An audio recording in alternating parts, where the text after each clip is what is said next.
You guys, I'm about to sit down with the one and only Maryam Munir, the powerhouse behind the Parenting Empowerment Project, a space that's been helping mothers do the inner work that is literally changing generations. Maryam is doing the work of an entire society, reclaiming what has been contaminated, reminding us of what we were meant to do and be, while being unapologetically authentic. This woman must be protected at all costs. I know you're going to want to take notes. So get your notes ready and let's go. The sun will come out tomorrow. Bet your bottom dollar that tomorrow there'll be sun. Just thinking about tomorrow clears away the cobwebs and the sorrows till there's none. Assalamu alaikum, Maryam. Walaikum salam, Fatima. How are you? I am good, alhamdulillah. And yes, this is genuine laughter. We were just cracking up about something that I did or haven't done yet. First of all, I'm just, thank you in advance for taking the time out and joining us here with the coolest shirt I've seen all year. I love it so much, mashallah. Thank you. I hope you don't burn it. I mean, okay. But I'm just so excited. This is how I get when I'm so excited, right? Hopefully, I'm trying not to put too many filters as I speak because I think that's going to be awesome, inshallah. But the first question I want to ask you, and I've been asking every guest this, is how is your heart today? I think in this moment where I try to be present at the moment, my heart is so content. And actually, that's exactly what I was thinking. I was like, I'm so happy to be here. I'm so glad I decided to do this because life gets busy and it's so tempting to just say no to different things. But I knew talking to you would be so much fun. It would be so grounding. And so my heart is very happy to be here. Oh, alhamdulillah. You guys heard it. I'm fun. I'm a fun person. Okay, so what is something that, the first thing that comes to mind recently that has made you pause and just smile? Oh, it's going to be the Scottish Highlands. Oh my gosh, I know. You just got back. Mashallah, I saw the stories. Yeah, it was just, being there was...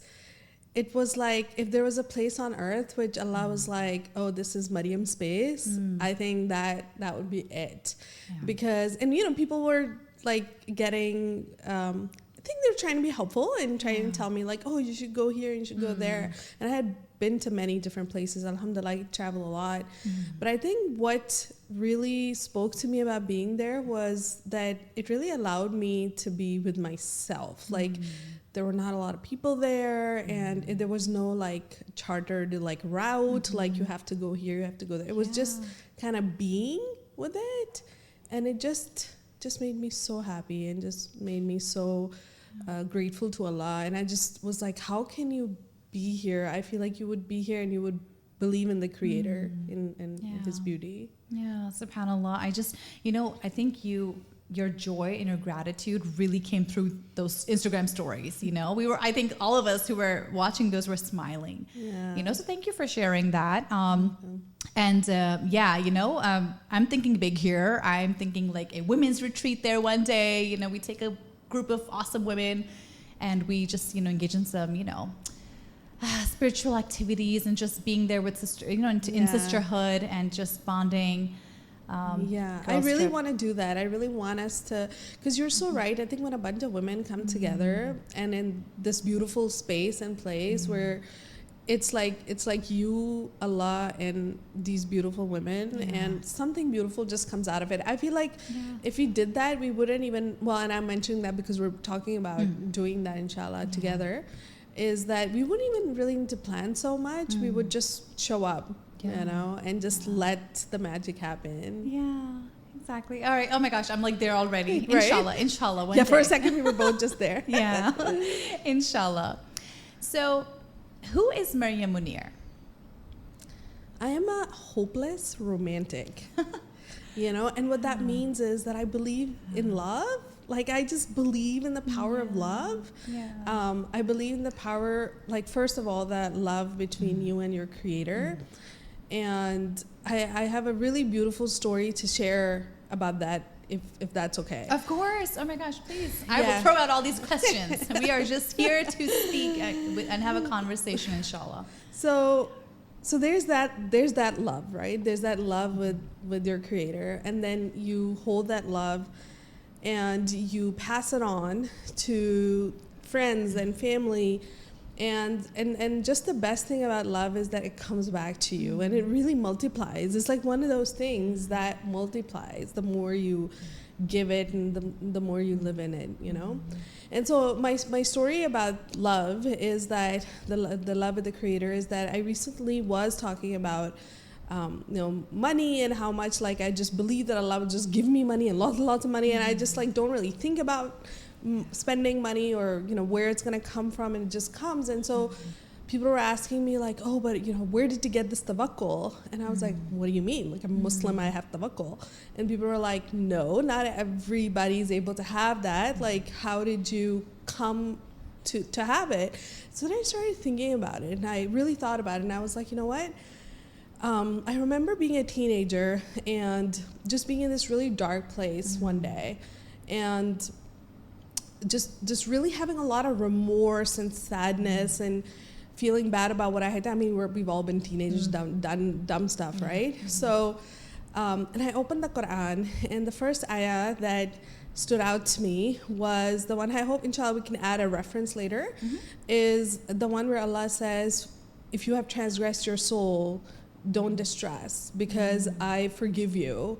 And I understand, and I remember just bawling and being like, oh, he spoke to me. He really spoke to me. And then I did this similar exercise a few more times, right? So while I'm reflecting on it, I'm like, so I think every time I'm having these conversations with him where I feel heard and seen and forgiven. And that was my first experience as a desi child of being forgiven after having made a mistake, and that is love to me, is an unconditional love where you make mistakes, but you also forgive them. And I have experienced that from Allah so many times that it has really cemented that tawakkul for me, that when I make a mistake and I come to him, he forgives me. But then I also thought of periods where my iman was not very strong and my tawakkul suffered, like it does for all of us, right? There's a hadith also about our iman levels fluctuating. And I thought, okay, so, and I'll be honest, I didn't think, I actually asked ChatGPT to help me with this, was, okay, so what happens when my iman levels are low? And ChatGPT asked me, what if you make dua for something and you don't get it? What do you do then? And I was like, I think that I have made a mistake. I think that Allah is not happy with me. And it was like, so instead of thinking that Allah, why aren't you giving this to me? Like, आपने मेरे साथ ऐसा क्यों किया? मैं तो इतनी अच्छी हूँ. Like, instead of thinking that, you're thinking, oh, have I let him down? Have I disappointed him?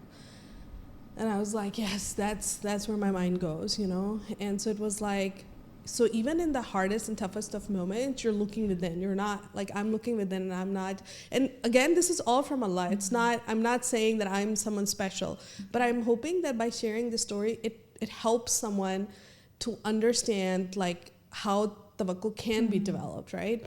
And so that particular time that I'm talking about was when I was dealing with 7 years of infertility, and I could not have children. And, it's one of those things where, like, literally people can have children accidentally, and here I am doing all this stuff. Why can't I conceive? It's definitely because Allah is punishing me because I've done something wrong. And we have that story, right, of Allah's punishing me.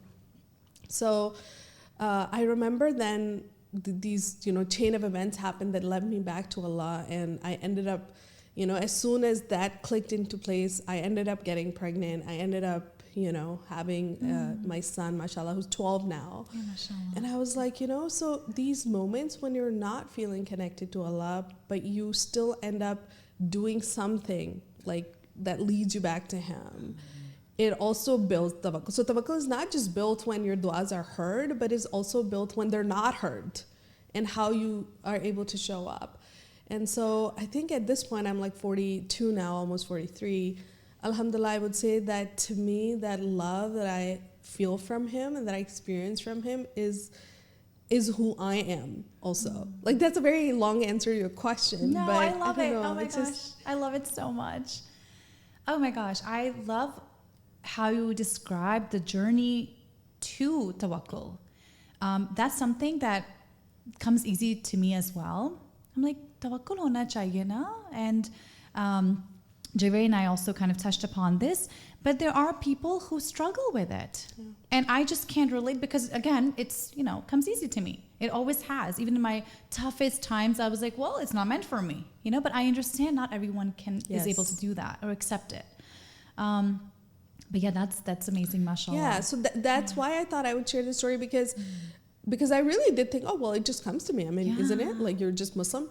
But when I reflected on it, it showed me like, no, there is a process and anybody can do it. And you're not special. I'm not special. I mean, we are special, but but it's a gift that anybody can have from Allah. Like, if you're able to practice some of these back and forth conversations and keep your du'as even when you're feeling hopeless. Ooh, okay, we're turning this into a step-by-step script of how to get back into the tawakkul zone, okay? Click below for the PDF, right? But seriously, we'll turn it into a printable for people, right? Such a helpful tool, right? So thank you so much for sharing that. Hopeless romantic, right? What else? Tell us something we are all dying to know more about Maryam Munir. So one more thing, and then we'll kind of talk a little bit about the Parenting Empowerment Project as well. I'm a writer. I love writing. That just brings me so much joy. I'm a writer and a talker, clearly. Like, I love talking. I just love people. Like, I love connecting with people and hearing their stories. And when, I also work as a therapist, and when people ask me, like, how do you do this work? And I'm like, but it's so fun. And, whenever I hear someone's story, I'm so curious about, they'll just say one sentence, and I'm like, oh, but I wonder where that came from, and where is this going? And so to me, conversations are just this beautiful unwrapping of people. And so I just really get excited about conversations. And then I have conversations about conversations. Yes. Okay, so you really do love people, like, genuinely. I love people, but in, like, doses, right? So, but that's amazing. Again, that's a gift, that's a skill. And, we need people like that because, and later on, I'm going to ask you, but I guess I'll ask you now, is it can be really draining. Or does it get draining for you? Let me not assume. What if it doesn't get draining for you, right? But for me, for example, if I hear someone's story, I need a couple days to just process it. I need to find a way to re-energize myself. And then I just kind of, take a pause from I'm talking about like a really heavy conversation that I found out or I had with someone. So does that happen to you? Because you do therapy and trauma work and counseling and coaching. Does that happen to you? And how do you deal with any drainage, emotional, physical? Yeah, no, I think it is really important to highlight that everybody experiences burnout. If you're human, you're going to experience burnout. Yeah. I was recently talking to a medical doctor who's a psychiatrist, and they were like, oh yeah, no, I don't experience burnout. Like, I don't. And I was like, you cannot. That is not how our nervous systems are. Our nervous systems are like a cup of water. Like, there's a limit. They reach that, and after that, they get overstimulated. You see that in other parts of your life. So everybody has burnout. And if you're saying that you don't have burnout, I would gently suggest, like, question what that means to you. To say that I can't burn out. Like, why? Why do you have the need or desire to be invincible? Because nobody is invincible. So very much I do burn out. When I first started on this journey, I was like that. I was like, oh, I love this so much. Like, I'm never going to burn out. And that was probably came from a deficit of having these really amazing, meaningful conversations with people. Because for so many years, I was lonely. I was isolated. And so I think at first I did have a lot of energy, but then I started to burn out, and I noticed that. So if you had asked me the same question, like, I don't know, 3 years ago, I would have been like, oh, there's no burnout, Fatima. I'm like Yeah. always like revved up. But alhamdulillah, in recent times, I've acknowledged that happens. And whereas my capacity is probably, which is probably true for anybody who's in this sort of listening field, is maybe more than the average person. And I do love darkness. I'm also a friend of darkness. I love murder mysteries. Yeah. I love reading about serial killers. Yeah. So clearly I have a thing for darkness, and it doesn't perturb me, right? But in terms of what you do to take care of yourself, like there's, I really try to have those pockets of joy, like I just love joy itself, and I'm like looking for it in small little things, like how I was talking about the Highlands. That was like a 2-day trip that just added so much joy to my life. And like, to me, this is joyful, like talking to someone and like about meaningful ideas and just seeking out that connection. Even just talking to my sister and laughing and hugging my children, playing a little game with them. Yeah, anything. I love board games. I love that my kids love board games. So now we play board games together. So it's just these little pockets of joy that really rejuvenate you. Yeah. And honestly, there are also times when I've had to take 3-month long breaks from work. Like just, I need more training. I need more breaks. I need something, So I really don't want to glorify trauma work. It is very difficult work. Yeah. No, thank you so much for sharing all of that, because oh my gosh, like I said, I'm going to go back and take notes. This podcast is going to be one of those. Already I have like so many ideas for other things, inshallah. Okay, so I want to kind of, since we are talking about your work, what was the seed that led to the Parenting Empowerment Project? Was it like something that just kind of came with like a loud bang, or was like a slow awakening, going just kind of, like little, I guess, clues along the way that led you to what it is now? Yeah, I think it was a little bit of both in a funny way, because a few days ago somebody said to me on Instagram, like, I love that you tell us, you don't gatekeep. That person said, don't. And I was like, I am literally the opposite of a gate. I'm like a gate opener. I'm like, come on in, everybody. I learned this amazing thing and everybody should learn it. Yeah. Like, how come people are not learning this, right? So every time I learn something, I love sharing it with people. And I have to be a little careful. I've learned how to be a little bit more, how to honor other people and not get overexcited about my own ideas, because I get so excited about them. I love talking about them. And me and my son together, because he loves airplanes, and he'll talk about them nonstop. And so he and I have done this work together of identifying, like, what are some clues that other people don't really want to talk about this time, right? But other than that, if I get the slightest hint that this person is interested, I'm like, yes, let's talk about it.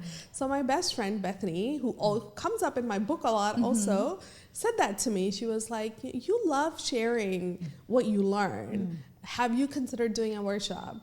And I was like, no, of course not. And she was like, why not? And I was like, well, because I don't have any degrees. And she was like, you don't need a degree to teach parenting. And I was like, okay, but I need something, right? And that comes from that sort of imposter syndrome, like, who am I to do this, that kind of thing. And so I give her a lot of credit, which she reluctantly now accepts, that she was like, you have got to share this stuff with people. It's so awesome. And so she at that time was like a very typical white parent, like using timeouts and kind of like the positive, negative reinforcement, that kind of thing, right? Yeah. And so she was like, the way that you tell me this stuff doesn't even make me feel like a bad parent. Like, the way you talk about it, it's clear that you're so excited about it that I want to learn more about it. Yeah. And I have changed my parenting just from hearing you talk about it. And so more people need this. So she kind of planted this idea. And then she also forced me, like, sort of to really reflect on why I don't want to do it. So I was very reluctant. And, my book coach who helped me write the book said that the best leaders are the reluctant leaders. And so that reluctancy, I don't think it's ever going to go away, where I'm always like, who am I to do this work? So it was a combination of this kind of slowness growing on me, and then also just one day, okay, we got to do a workshop. Like, let's just do it. Yeah, no, shout out to Bethany. Thank you so much. We love you. So can you tell me, can you tell someone who's watching this for the first time or seeing you for the first time, what is Anokhay Parents and Anokhay Mentors, right? We have 2 streams, right? And Anokhay Coaches now. Oh, 3 streams, yes. Yes, girl. This is where my daughter would be like, Mom, you should have said Slay Queen. They're teaching me like these Gen Z stuff. So, all right. That sounds amazing. Okay, so tell us what they are. So, Anokhay Parents is our 8-week respectful parenting course. And Anokhay Mentors is our 12-week self-development trauma work course. And the Anokhay Coaches, which we are just wrapping up the 2nd year now, 2nd batch. We have 1 batch once a year, is training people to become parent coaches, because that's what, a lot of people were coming up to me and saying like, so-and-so is using your material. Because, a lot of my writing is just out there, a lot of my workshop stuff. And I was like, I don't have a problem with that. The only thing that I would like is if I can regulate how it's taught, because my stuff is not just about what is being taught, it's how it's being taught. Yes. And so all our workshops are based and courses are based on this ethos of, if you're in my workshop, I'm going to treat you the way I would like for you to treat your children or other people, which is with a lot of trauma-informed lens. I'm going to meet you where you are. Yeah. I'm going to make sure there's no shame. I'm going to make sure that you feel safe. There's a relational safety here, and you don't feel like you are a bad parent or a bad coach or anything, right? So that's the ethos. So I was like, it's not the stuff that doesn't come through in the writing. I don't care if people copy my stuff, but I want it to be taught a certain way. And so that's what that is about. And it goes through all of our courses. Yeah. Well, my inner child is like, adopt me, please. Just parent me. But this is amazing. So you're not only are you taking that first step in our community to help, give the parents the tools that they may not have otherwise, right?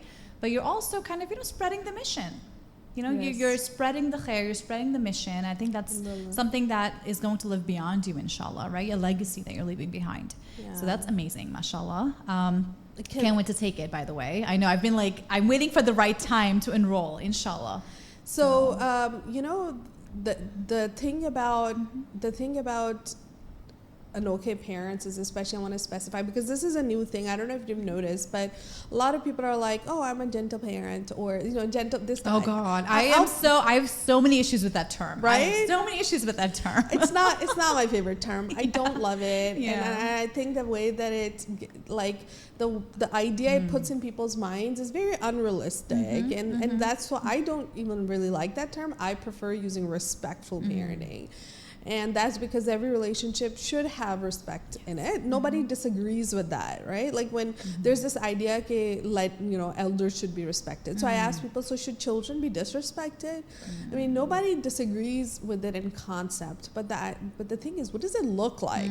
So a lot of times, because of gentle parenting kind of exploding in its popularity, people think, oh, it's just talking to your kid nicely. आपने उनको अच्छे से बोल, जो भी आपने कहना है अच्छे से कहना है. अच्छे से तो हम धमकियाँ भी दे सकते हैं. Exactly. बेटा देखो please ऐसे ना करो, वरना ना मैं फिर जोर का थप्पड़ लगाऊंगी. Like that's not gentle. It's not really so gentle. Passive aggressive. Exactly. Yeah, but even asking your child something nicely 10 times, like बेटा मैं वो shoes पहन लो अब आप, बेटा please पहन लेना shoes, please पहन ले. This is not gentle parenting. And so I really wanted to highlight this idea that you need to formally learn certain techniques, because what are the traditional parenting techniques, from hitting to yelling to timeouts to using rewards and threats and bribes? Those are all techniques, right? Because we want cooperation from our children. So if you're giving up all of that, then what are you doing instead? Where did you learn that? How are you going to learn that? So a lot of people's frustration with trying to be a gentle parent comes from not actually knowing how to replace those things. A lot of people think rewards and bribes are part of respectful parenting, but they're not. If you're my friend, I'm never going to say to you, Fatma, if I bake you a cake, will you come to my house then? Like, if you come to my house, I will make you a cake. And you'll be like, what? That's weird. I mean, like, what if I don't want to eat you're cake? a really bad fan. I don't even like cakes. Yes, exactly, right? See? I'm just offering you something random that I can give. Exactly. And that's not relationship building. So respectful parenting does have certain techniques that you have to learn. And it's all based off of neuroscience and child development. So just wanted to put that out there, since we're on the topic. Yeah, of course. And we're going to keep coming back to this topic as well. So you said, like we talked about what does it look like, right? In practice, that gentle or respectful parenting rather. We're no longer using gentle parenting, that term. Okay. So what does it really mean to well, actually, I think you just kind of touched on that you give to empower a parent means to give them that training, those tools, right? If I'm understanding it correctly? Yes, exactly. To let them know what we know what not to do, but you don't know what to do. So we're here to help you, empower you with that information. Yeah. That what can you do? Exactly. And what would a respectful parent look like? Like can you maybe give an example of like a moment of struggle or how they respond to that moment of struggle, maybe to just help people understand a little better? So if I had to put it in a nutshell, I would say that respectful parenting, at the core, is about emotional intelligence, because it's about building your child's emotional intelligence, because that is a measure of your resilience in this life, right? So think of anything you want to do, Fatma. Like you're like, we were just talking about how you're like, oh, I'm just going to jump into all these different things and I'm going to start this and I'm going to start that. I'm just going to go ahead and do all this stuff. And, maybe it'll be fine. Maybe it won't. And that tells me that you have resilience because you're not afraid of failure, because you're not thinking, oh my gosh, what if something goes wrong? Do you know how many people never start anything because they're terrified of failure? And what is failure? It comes with feelings. It comes with a set of feelings that you're trying to avoid.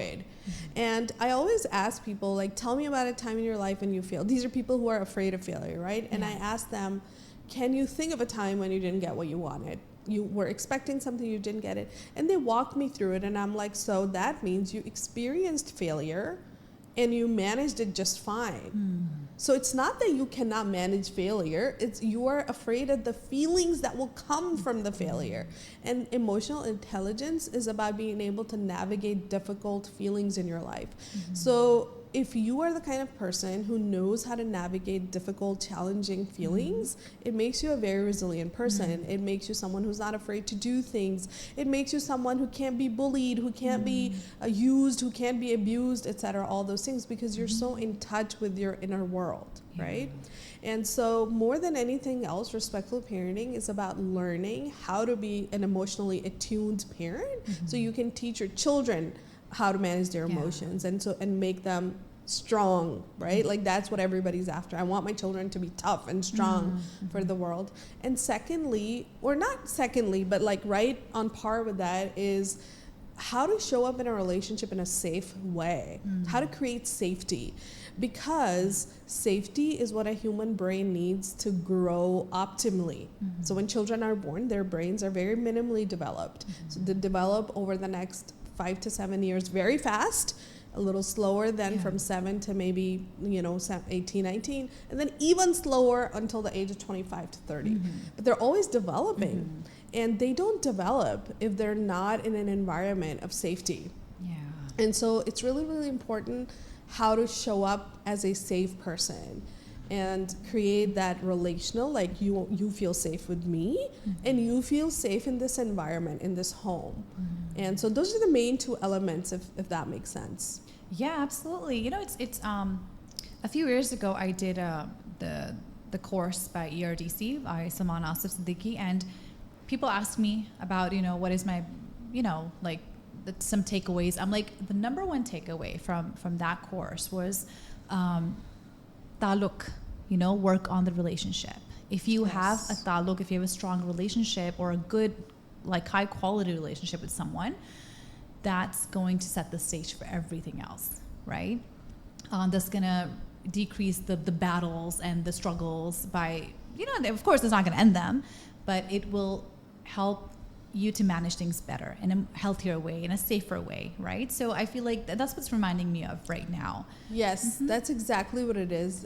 Respectful parenting is a connection and relationship based concept, and everywhere that's around us. Like in Islam, imagine when Islam arrived, Rasulullah sallallahu alaihi wasallam already had these beautiful relations with people, and because people knew him and they felt so loved by him, is that they were willing to hear what he has to say. So our problem as parents can sometimes be that we are so eager to teach that we neglect the relationship. And everything, all the research, all the studies, everything in Islam tells us there's no teaching where there's no relationship. You cannot teach anybody anything. I cannot teach you anything if you don't feel liked and appreciated by me. So that it's all about the relationship. Yeah, even if you think back, like in elementary school, middle school, high school, the teachers that I still remember, or the learning that I remember, is from those teachers who I would have good conversations with. I would hang out in their classrooms after school, right? They were like friends. So it's absolutely. Yep, I only remember my English teachers. Math, what? That's funny, because the way you're saying it, that's so true, and that it just made me realize that I had this one. I'm not a very science, I love neuroscience, but I'm not like a technical sciences person, right? And so I had the C++ class. I don't know if people know what C++. It's like a language. It's a computer language, right? Yeah. And my teacher just adored me. Like she thought I was like the sun shines out of my eyes or something, and it made me so good at that subject, even though I hated it. I hated the subject, I hated the content. It was way too technical, but I aced that class. Oh my gosh. And it carried over. This was like a college. So in Pakistan we say college is like what's first year, second year, right? It was a first year, second year class. It transferred into university. I got an A. I scored at the top of my class, and I had this one classmate who was like an overachiever, and she was like, Maryam, I am way smarter than you. I don't understand. How did you get a better score than me? She was just very direct. And I was like, I'm as perplexed as you, because you're right. You are way smarter than me. But it carried over that love that she gave me, and that like how special she made me feel, and just made me excel. At the subject. So it's so powerful, that relationship. That's what happened to me with French. So in middle school, that was 7th and 8th grade, I was so good at French that I placed 9th in the country on an exam. And it's because I loved the teacher. We were like BFFs, right? The whole class felt like that, like she's best friends with me, right? Every person felt that. And I was like, signing up for, I was transitioning to high school. I go there, and a few months in, I lost all attachment to French because of the teacher's apathy and her just attitude, and just, it was like checklist. There's a checklist, but you tick kar diya, I'm done with the lesson, right? It just, oh my gosh, that's the time when that was the first time in my life when I felt deflated.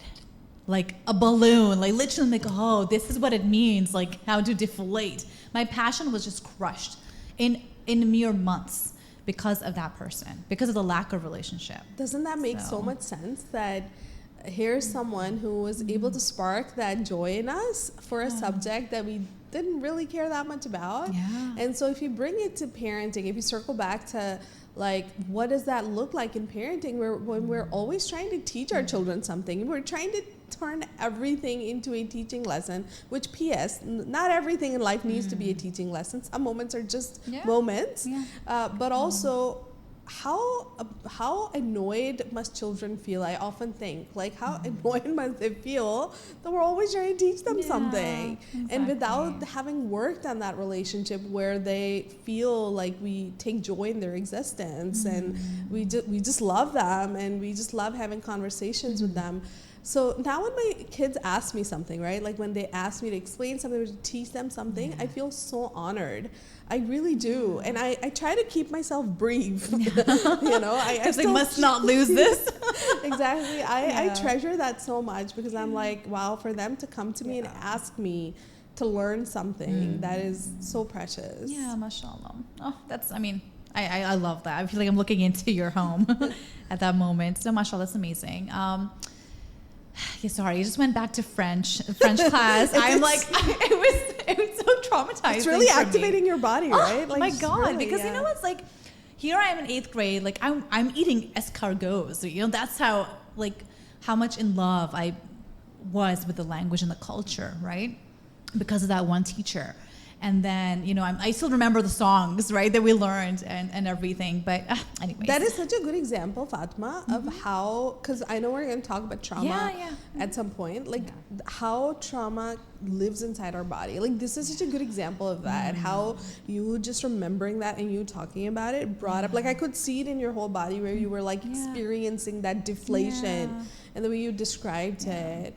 And this is, you know, I know we're going to talk about it at some point, but I wanted to just highlight this, like this beautiful example that you are demonstrating of why we do this hard work of being a respectful parent, that we don't want our children to be stuck with this inside their body, where they can recall it many years later and still feel activated by that. Yeah, exactly. Shout out to Madame Sandler. I think she's going to be in her 90s if she's still alive, you know, thinking the best.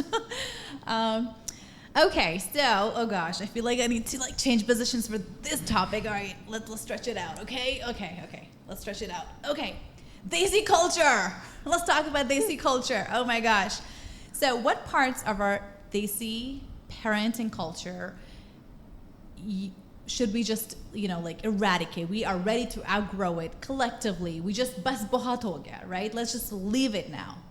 What comes to mind? Oh my gosh, like where do we begin? Where do we begin? I mean, I think most people agree, alhamdulillah, at this point, most people agree hitting is out, right?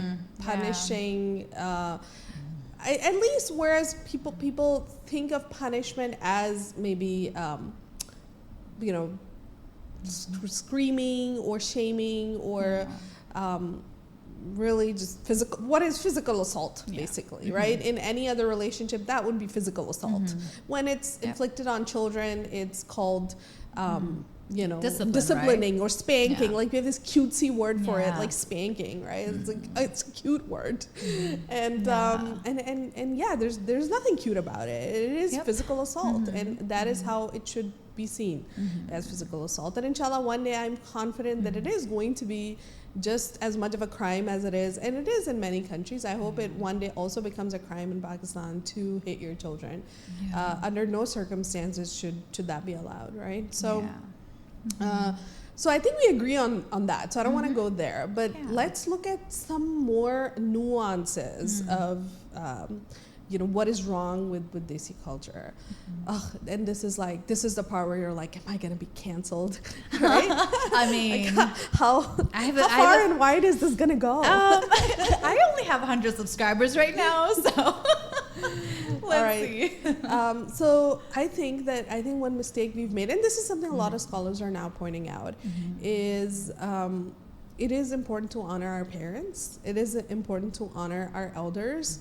However, they are not Allah or close to Him, right? And so to put them there where they cannot be questioned, they cannot be, you know, we use this uff word a lot, like, oh, uff.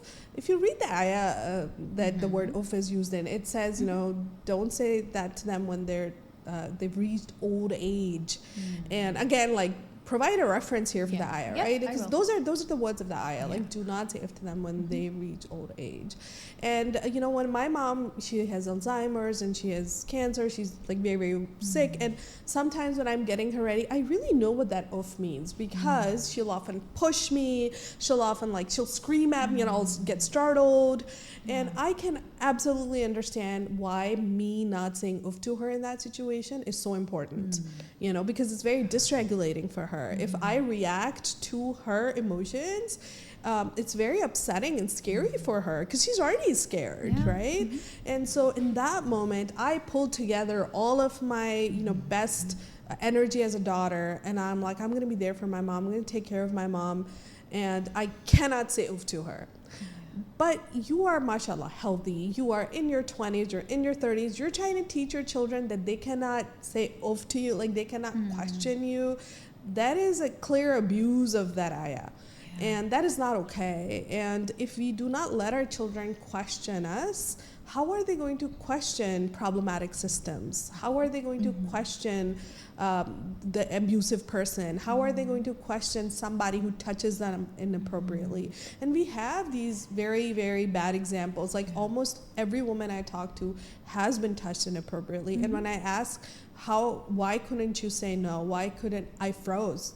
Well, I froze. Why do we freeze? Freeze is a trauma response. It comes after being trained to just chup kar jao. Like, when an elder is saying something, just shut up. Like that's the message. And so desi children are taught to have this trauma response to something like really bad happening to them. So we are putting them in harm's way. We're putting them directly in harm's way.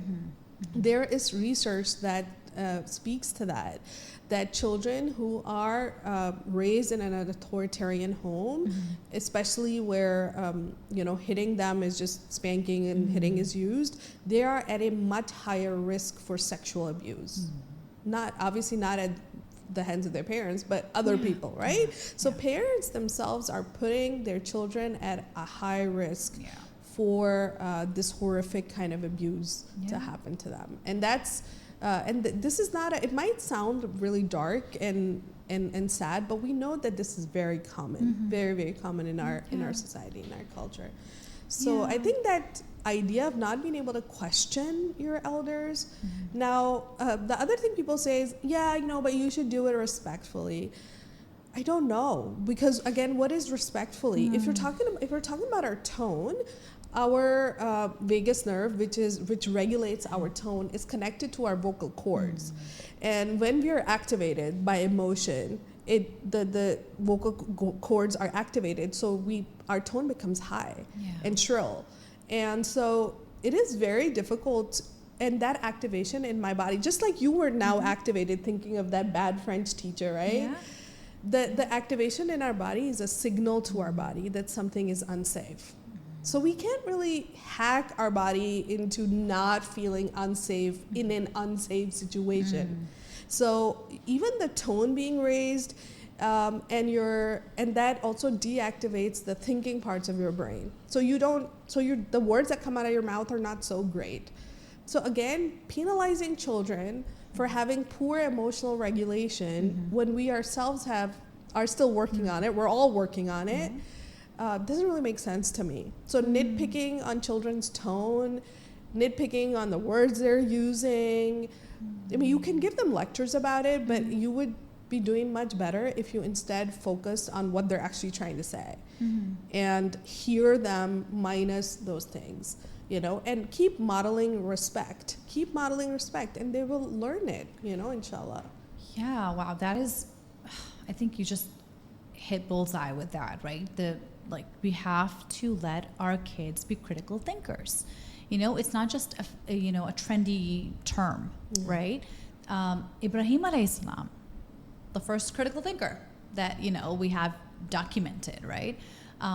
Questioned his father, questioned his entire community. So it's not like it's not like we do have the right. Kids have the right, right? Every person, I guess. I don't even want to say kid, because even now, as in our 30s and 40s, we still can't question certain people, certain elders, right? Without causing family drama. I think that shouldn't be the case.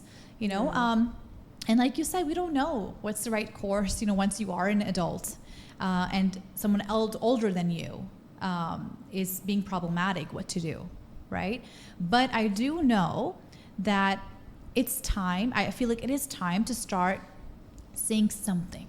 it can be done in a very gentle way. It can be done just once in a lifetime, but start saying something, because I feel like we are also doing a disservice to our elders when we are letting them just kind of get away with it, or just, be, I don't want to use the word delusional, but it kind of is, like, come on, अब आप बड़े हैं, अब आप उस मकाम पे आ गए हैं, you're there, right? Yeah. And we also are older than we used to be. Yeah. So, for example, if that person thinks that, kids do not deserve, they don't have a right to be respected the way elders do. Well, now I'm an adult, ab to main bachchi nahi hu, right? So whether it's, like, I feel like we can all relate, whether it's like a neighbor, an uncle, an aunt, we've all been kind of in those situations if you're a desi. And if you haven't experienced any of that, come train us, come talk about it, right? So, yeah. So it's. I think what you're saying is it's okay. It should be okay to call people in, right? Like there's this idea of calling people out. Yeah. But what if you're calling people in? If I love you and I really care about you, and this goes back to me like really believing the power of love, right? Yeah. The highest form of love is when I am not okay with you heading off to Jahannam, right? Like when I am not okay with you, with enabling your bad behaviors and like just not saying anything. Now, does that mean that when I call you in, I'm going to be brutally honest? No, I don't believe in brutal. Like honesty can be kind, doesn't have to be brutal, right? Yeah. And so we can call our elders in, and this is what I ask a lot of men, like men who are scared to call in their mothers for mistreating their wives. Do you not want your mom to go to Jannah? Like, do you like, because you are enabling her zulm, you are enabling her oppression of another person. So if you truly love your mom, you have to call her in, and you can do it very nicely. You can sit her down and be like, Mom, I love you. I care about you. You're so awesome. Blah, blah, blah. Like, and, when it comes to my wife, please do not say these things. Or you can bring them to me. You want to yell at me. You want to talk about housework. You want to talk about bachon ki tarbiyat theek nahi ho, whatever you want to talk about.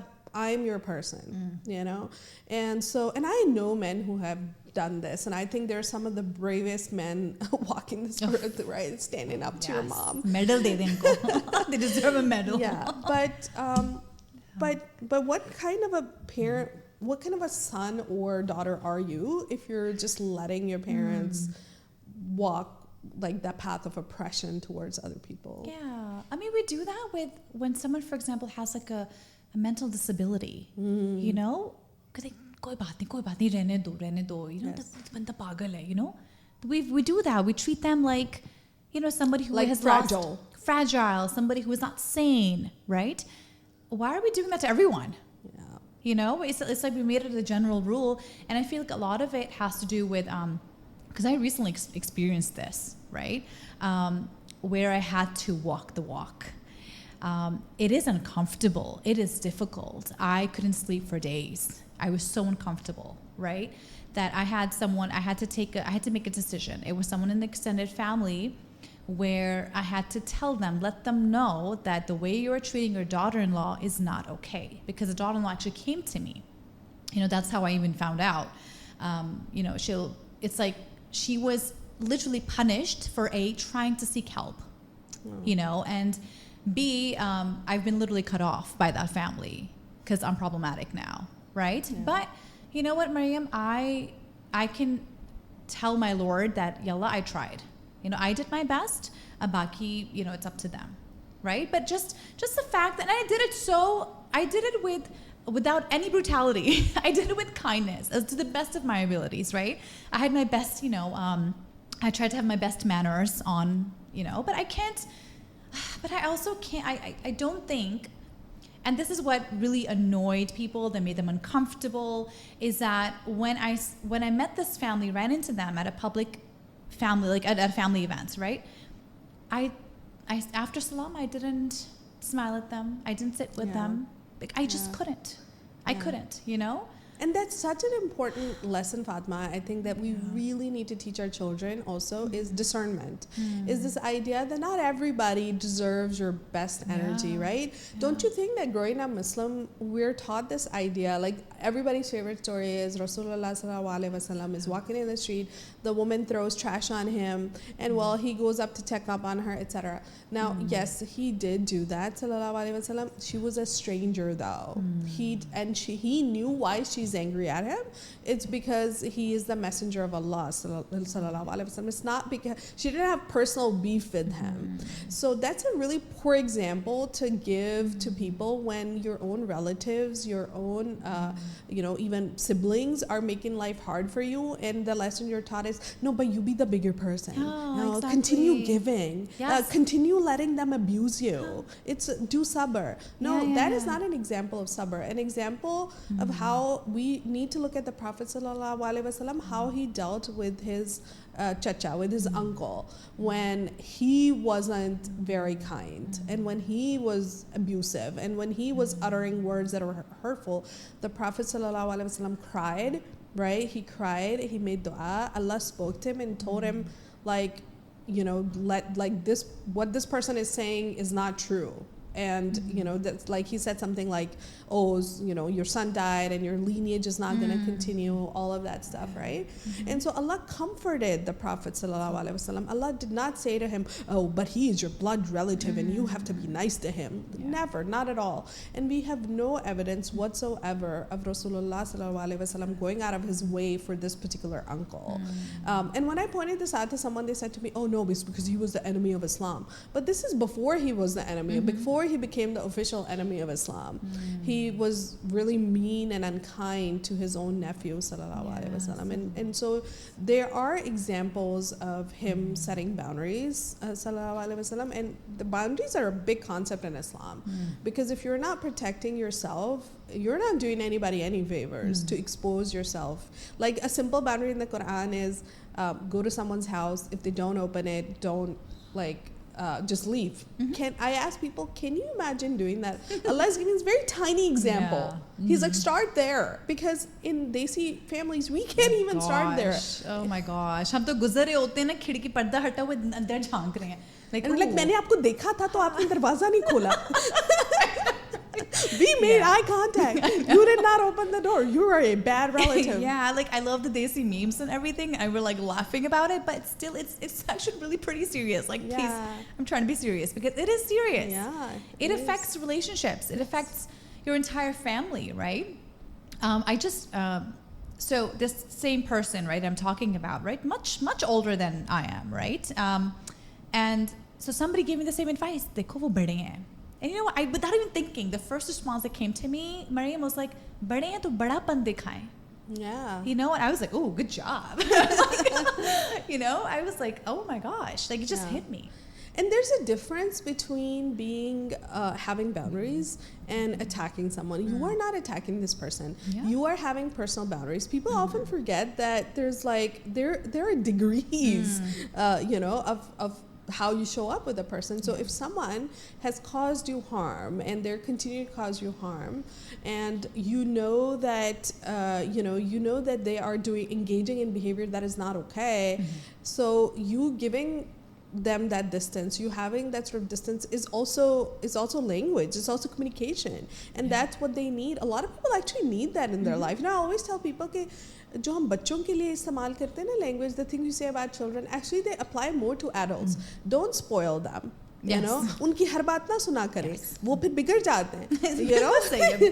Right? So for children I would not say that, but for adults I would say that yes, there are many adults and you shouldn't spoil them with your own being overly kind, and it catches up with you if you, because you're putting yourself in harm's way, and that's not required.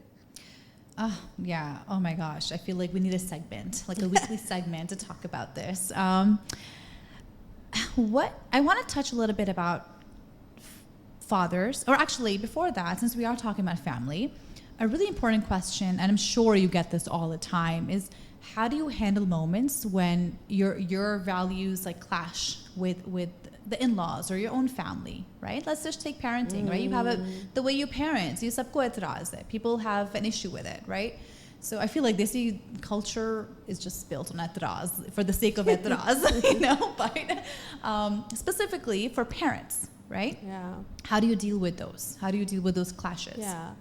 So, I feel like at this point, like when you said this, Fatima, like when I heard you saying this, like, you know what, my body had this reaction of like very conditioned reaction of like, oh my gosh, are we dissing our culture? Are we dissing like being desi, And so like there's this part of me that wants to rush in and like fix that, and be like, no, we're not doing that.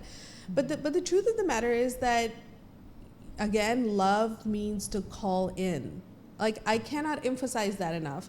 If there is someone that you claim to love and yet you are not brave enough to gently call them in, that is not love. You're pushing them towards harm, right? And so what you're saying is, when I am with friends and family that, where our values are not aligning, how can I show up in an authentic way? I mean, like, there could be several parts of it, right? Like, maybe you're asking right now, like, okay, what if they're critical of me? This is something I hear more, is what if they're critical of me?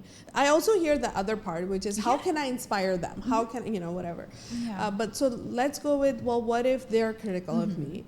And, to that I would say, it's really hard. There's this one father I had as a client who said to me, respectful parenting is like jihad.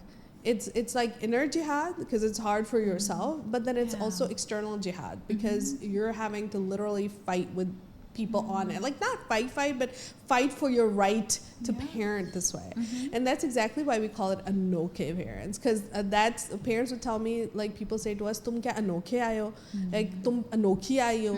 Humne bhi to bacche paale hain, So I say, like, why not embrace that anokhayness? Like, embrace that that you are unique and you are parenting in a unique way, and externalize their comments. Like, no, like, honestly, especially when your own parents are judgmental of your parenting, you know what they're really saying is, oh my gosh, I think I screwed up. I think I might have screwed up. Because I can see how when you talk so gently to your child, and gently as in like firmly but kindly and all of that stuff, not begging them 10 times, I can see how that actually makes sense. And because they're my grandchild, I actually love them too, and I also want to be nice to them. But how are you able to be nice to them? And that makes me really uncomfortable. So try to have a slightly more sort of generous view of their criticism, which is, it's projection. They're projecting their discomfort on you. And some people go too far with it, and they might say something like, oh, you know what you're doing is you're just spoiling them, and they're just gonna, ek din tumhe pata chalega jab ye tumse badtameezi karenge, or blah blah blah, and all that kind of stuff. And as best as you can, treat it as projection, that this is their inner discomfort that they are putting on you. And so and that has happened to me. Like, people in my own family have said these kind of things to me. And I always say to them, you know what? I'm so glad you're worried about me. You're worried about me. You're worried about my kids. And this is the one thing. I'm not usually like this with everything. I can easily start to feel like being criticized and go to that space of like being defensive. But this is the one place where I'm so confident that I'm able to stay grounded. So when people criticize my parenting, I literally just smile and say, you are so worried about me. You are so worried about my kids. Thank you. And I know what I'm doing. Thank you, but I know what I'm doing. So it usually shuts them up. It usually like kind of takes the conversation somewhere else. But I want to acknowledge that it's hard. I want to acknowledge that it's not easy to be anokhay, right? It is jihad. Yeah, it reminds me of the hadith, right? Glad tidings to the strangers, right? If you had any doubt, we are the strangers. This is a time. We're living in a time where things don't make sense. We are losing grip on reality and the truth. With everything that's going on in the news, that is such a big example, right? So I feel like it is time to embrace that label, right? To embrace it and to let that empower us and to energize us to move forward. And I love that response, right? Just kind of giving a response that kind of ends the conversation, right? It lets them know that I'm not really interested. I'm like, right? Yes. Like, I don't want to discuss But I get it. You're worried about me. I get it. Yeah, you know, and you know what? I think a lot of the times they just don't know, right? It was a different time. We're doing something different. We're dealing with different challenges, and they just don't know. Maybe they're curious, but they don't know how to start that conversation or step into that space. So yeah. I remember the first time my dad saw me apologizing to my kids, and he was just horrified. His expression was like, "What are you doing?" Oh my God.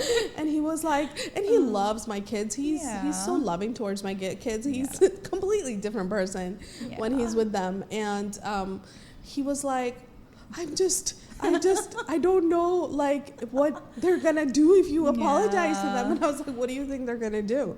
Learn how to apologize?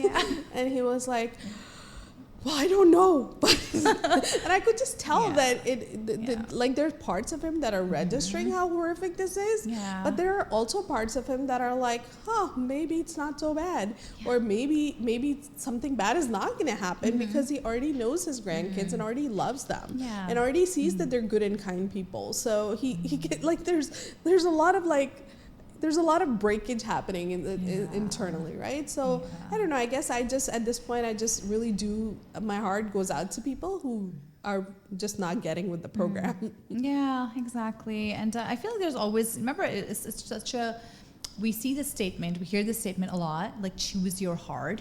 It's going to be hard either way, right? So you're going to face challenges either way, right? So choose which one of those you want. Right? Yeah, I mean, isn't the hardest thing when you have these lovely teenagers and they don't even want to talk to you? Like, I always think of respectful, that being the ultimate reward is your teens still like you.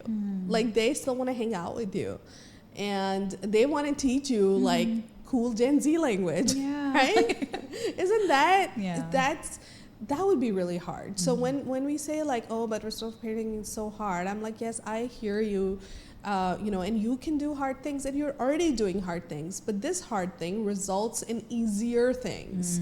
Whereas the other hard path, who is saying parenting is easy, right? The whole reason you're here, the whole reason you want to take this course or read my book is because parenting is hard. And so this is the kind of hard that takes you to easy, beautiful places where your teens still want to love you, hug you. My son's almost 13, and the other day, I have to say, it's a big flex for me. He, like, came up behind me, he hugged me, he kissed me on my cheek in front of his cousin, and his cousin was like, ooh, mama's boy. Aww. And I was like, aren't you daddy's girl? And she was like, yes, I am, actually. Aww, mashallah. So those are, those are the moments that make it easier, right?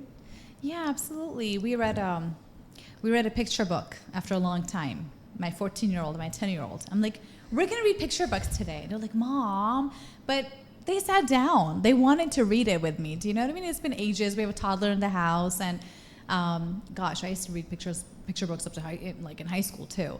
But I'm just saying that I could experience that joy. Those few moments. I was forcing them. I was just kind of announcing, and they all came. On the couch. Both of them came, and the toddler was, of course, already there.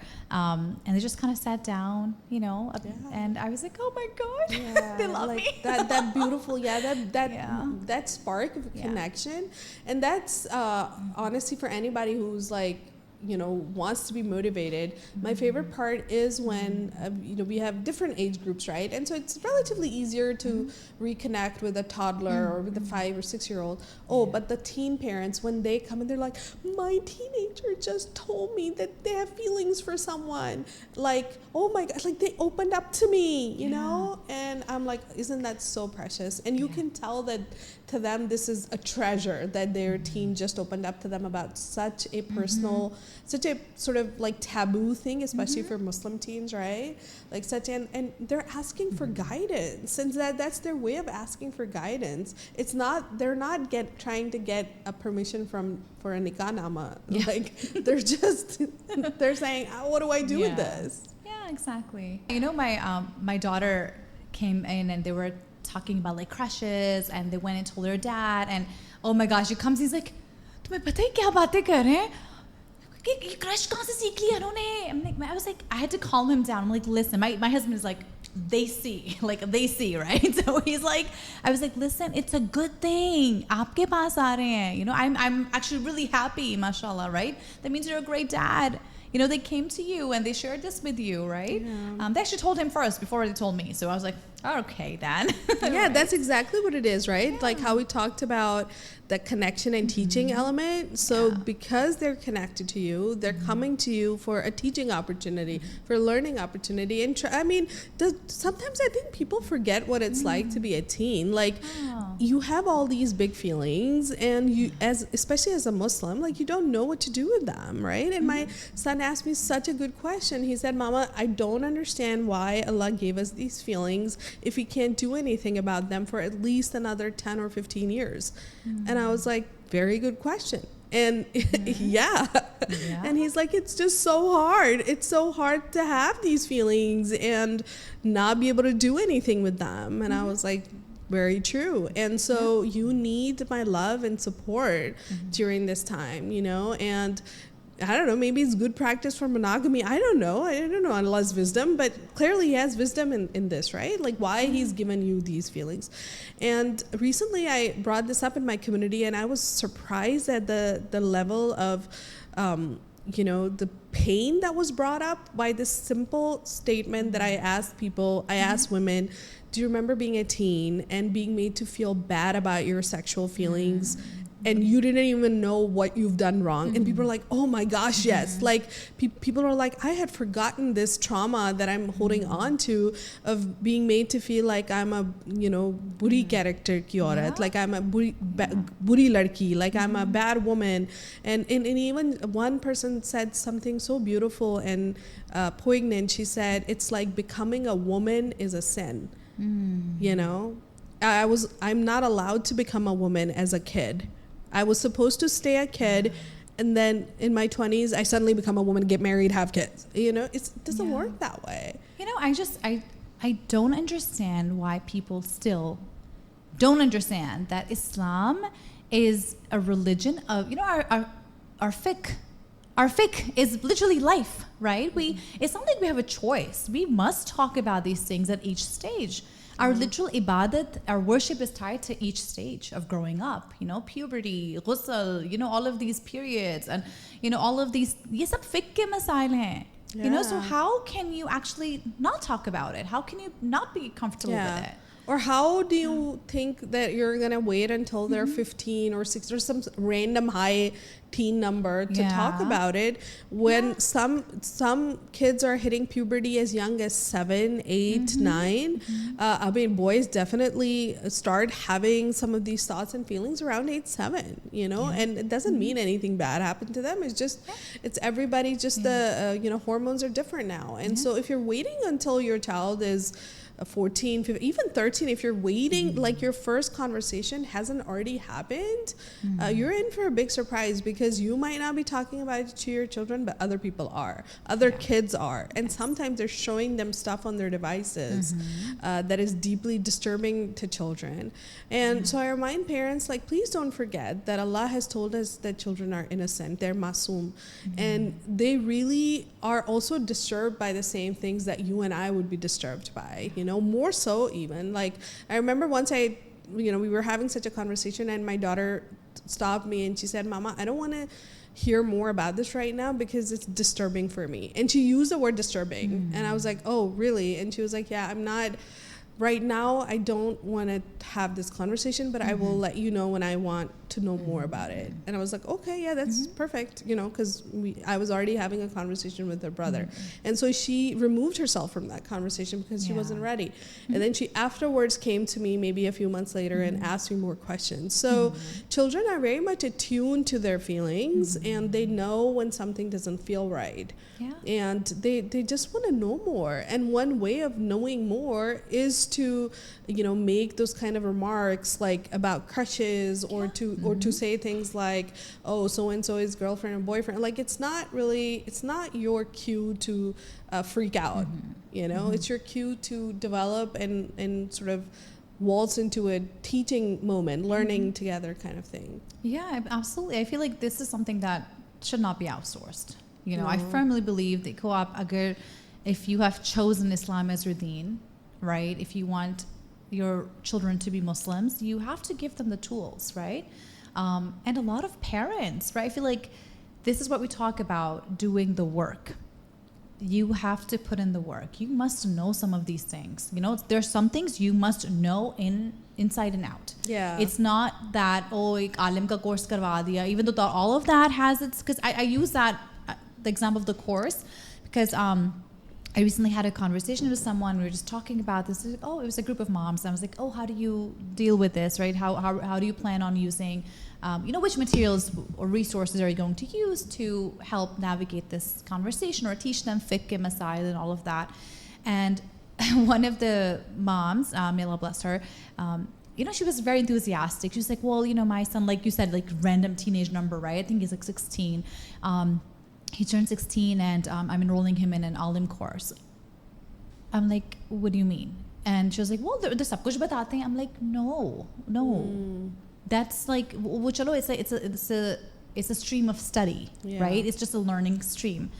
What I'm talking about, like, aapki zimmedari hai, it is fard on you as a Muslim parent to learn these things and then teach them to your kids. Is there a right upon you, right? So, yeah, absolutely. We cannot outsource it. You're so right.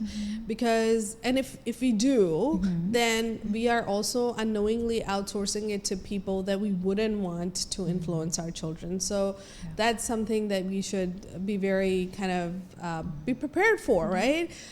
In my kids' school in the US, they went to this really lovely Islamic school and, very forward thinking, and, so they're introducing this topic. It's called, I think it's called like life education. I don't know what the whole name is, but they're introducing the idea, and so they're like, we're gonna talk to your children about puberty and about like sexual feelings and thoughts and how to manage them. And some parents are freaking out, right? Freaking out. And I remember this one mom saying, there is no way I'm having these conversations with my children. I cannot. It is too uncomfortable.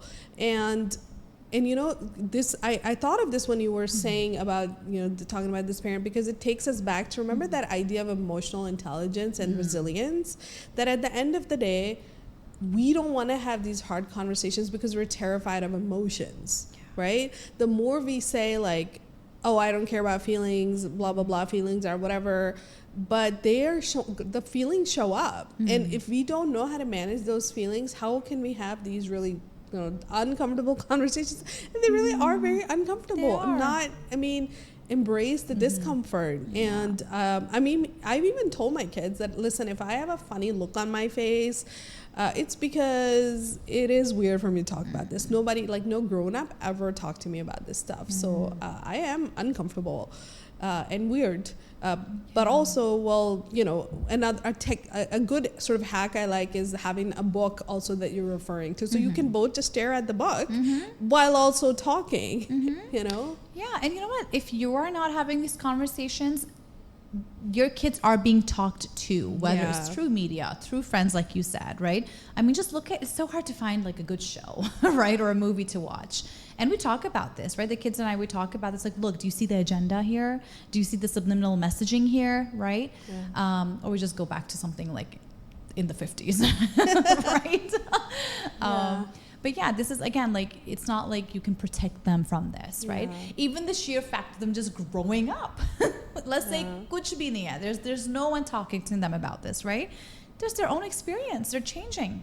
Right? To itna to batana hai. Yes. I mean, you need to process this. Your whole body is changing. Like, I just had this thought the other day because, mashallah, both my elder children are moving into teens. And I was like, it's kind of weird when your body just starts changing and growing hair in places. That's a little bit scary when you think about it, right? And we've all been there where there was nobody to talk to us about this stuff, and it was just so hush-hush, and we were just kind of like, I guess this is what happens now. I remember when I got my first period, everybody has this when I got my first period, Yeah. the crazy thing I thought, right? Like everybody Right. has these stories. I actually thought that now I'm just going to bleed for the rest of my life.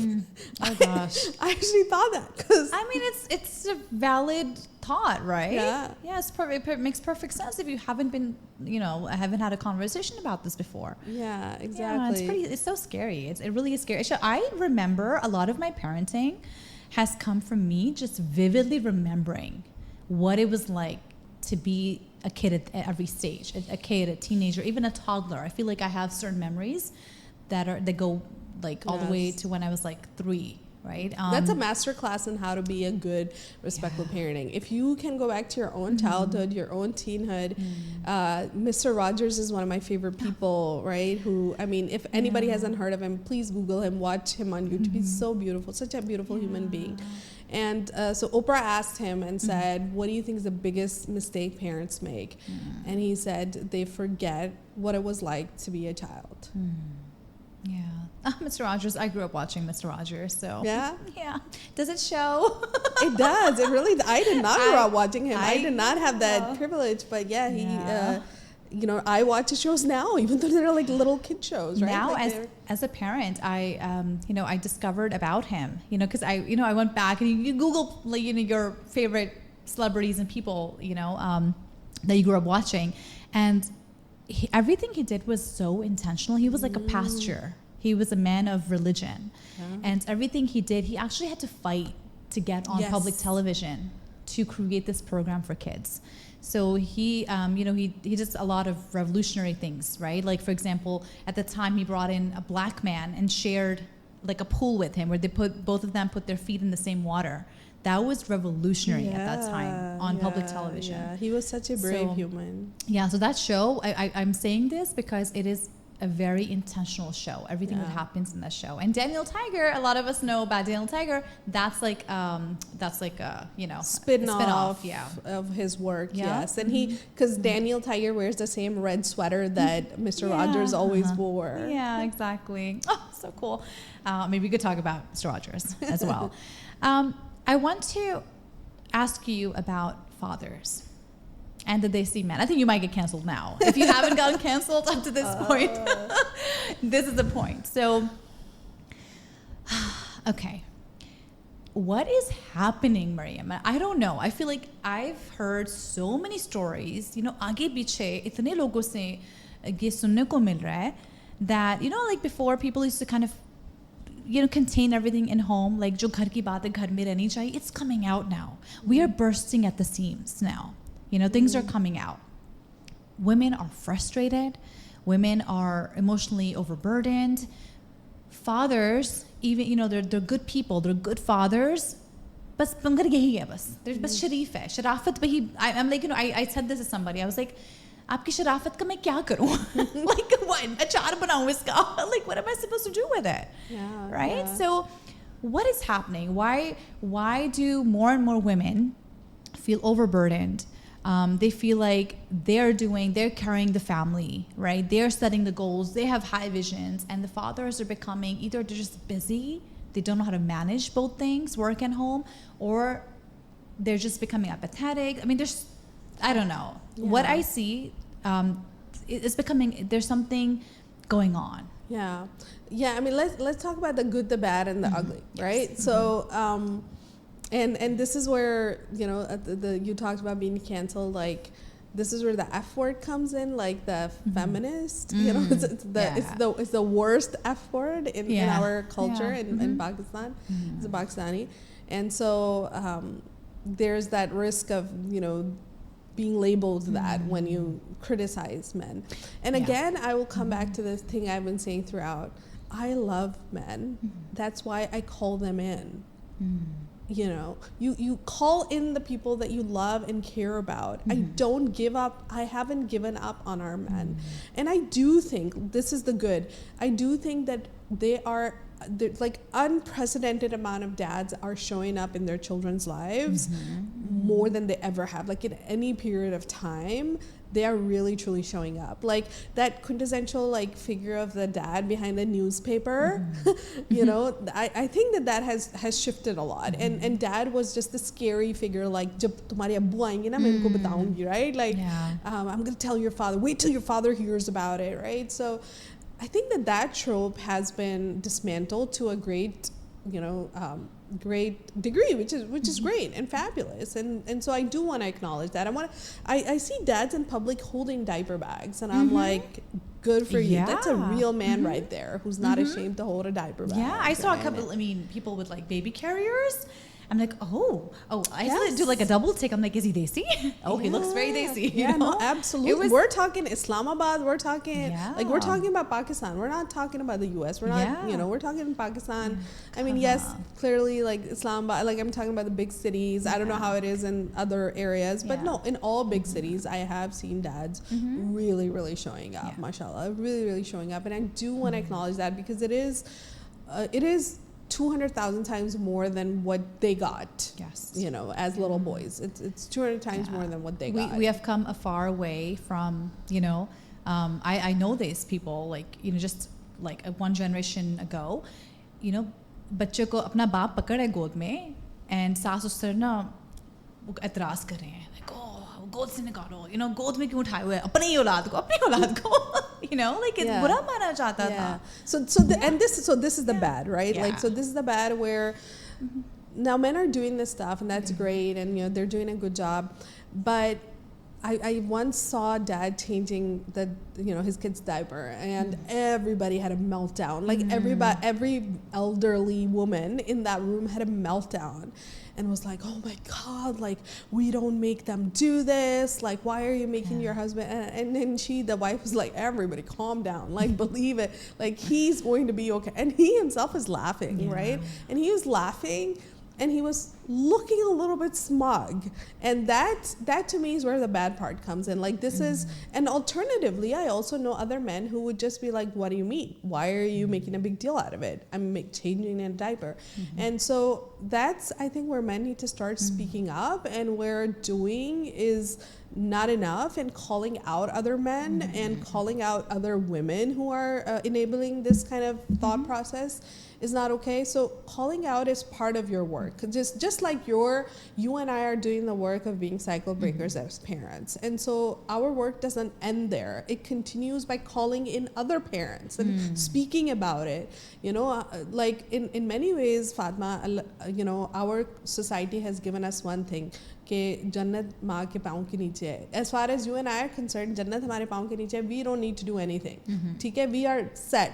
हमें क्या ज़रूरत पड़ी है? Why are we learning? Why are we reading these books? Why are we attending these courses? Why are we trying so hard to become this amazing mother? Because we see a problem, and we are not afraid to set our ego aside. This mother ego, जन्नत, mother पाँव, all of this stuff. We're like, listen, होगी जन्नत मेरे पाँव के नीचे. I have to earn that. You know, so as a man, you have to do similar work, which is, yes, I'm a man. I'm the man of the house. I'm the leader of the family. Allah has given me this really important responsibility, and me changing a diaper it's not revolutionary. You know, as revolutionary as it seems, it's really not. And despite me doing so much, my wife still does more. Because she does. Because we all know she does. Because she carries a lot of mental load, you know. Like, there was this little segment where they were asking dads what grade their children were in. And I saw that. Yes, and I've most seen videos do like not that. know what grade. They're like, I think it's third. Yeah. Or, you know, like, which mom doesn't know what grades her children are, what homework they're getting, what teachers they have, what play dates they need. I mean, there's so much mental work that goes into, even when I'm like text planning a play date, I'm like, this is so much work for 4 children. I have to pull out 2 calendars, you know? I'm like, oh my gosh. What if I double book? You know? But continuously I do. There's a couple of dads who plan the play date with, so on one side I'm the mom, but on the other side there's dads, and that's why I do want to appreciate them, but I'm saying you have to go a little further and call out. And then there's the ugly, right? And then the ugly is that this is a situation we have right now. It seems like to a lot of men, it seems like their wives are not doing as much as their mother did. Okay? So the comparison they have in their minds is, but I'm doing so much more than my dad did. You are doing so much less than my mom did. Why aren't you grateful? Why are you asking for more? Right? And I'll say that that's a valid perspective, right? From their perspective, it's a valid perspective. So if there are any men watching, if you want to have a conversation with your husband about it, have it from a really sort of like, I see where you're coming from perspective, right? Which is, okay, I get it. You know what? It does seem like I'm not doing as much as your mom did, because what did your mom do? Like, there's a lot of manual labor at that time, right? So they're like washing clothes, they're cooking for 10 people, they're blah, blah, blah, like there's all of that. But one thing that is easily missed in all of that, and this is what a lot of the older generation says to moms of today, is also, humne to 10 bache paale the, humne to 8, like, why are you falling apart taking care of 2 children? That's because the parenting practices did not require for you to meet your child's emotional needs. You were only meeting your child's physical needs. Now, think of anybody whose emotional needs you do manage. So for unfortunately for a lot of women, that's their mother-in-law. They actually manage their mother-in-law's entire emotional life. You know, she shouldn't get upset. She shouldn't be disappointed. She should always be happy. She should always like everything I'm doing. That's called managing emotions. So look at how much energy goes into managing someone's emotions.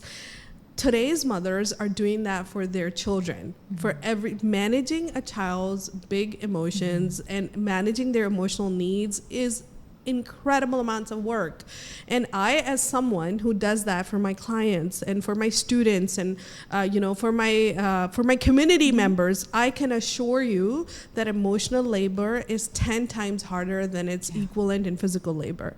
It really exhausts you. Like, after I do a workshop, I do these 3-day workshops. After I cannot do them more than once a year, because that is how much emotional energy is required from me to co-regulate an entire group of people, women and fathers, men and mothers and fathers, and it's a lot. And similarly, I go into because I've been working at Adobe as a school counselor. I go Thursdays and Fridays, and each day after that, I am wiped out. I am done. I can't even have a decent conversation. And so now I prepare my family for that. And I'm like, listen, the day I'm expending emotional energy, I will have zero reserves. So to fathers, I would say, please remember how much emotional energy your wife is expending on not just your kids, but also your family. I don't know. I guess it's a desi woman thing that we really manage everybody's feelings. We want everyone to always be happy. And so a lot of times women are managing, their kids' feelings, their husband's feelings, their in-laws' feelings, their extended family, their own parents, their own siblings. So that is exhausting work. So it doesn't even begin to compare to physical labor, which is start a task, finish a task, you're done. And then you carry those emotions with you, and they multiply and they just sit inside you, and it is exhausting work. So I would give men this perspective that yes, you're doing way more than your dad did, and we appreciate that. And to mothers, I would say do appreciate that. Do appreciate that, okay, I see that you're doing more. And I know it's hard. I know at this point we're just so frustrated and angry. It's hard to appreciate, right? But, fake it till you make it. And then also help them understand some of your mental load. What does it look like? Why is it hard for you?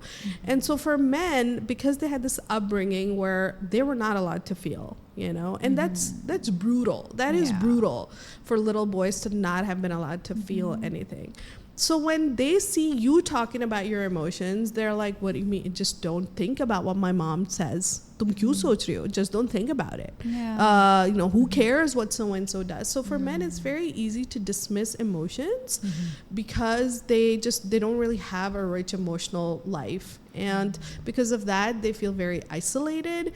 And it's also the idea has been sold to them that, they need to be in control of their family.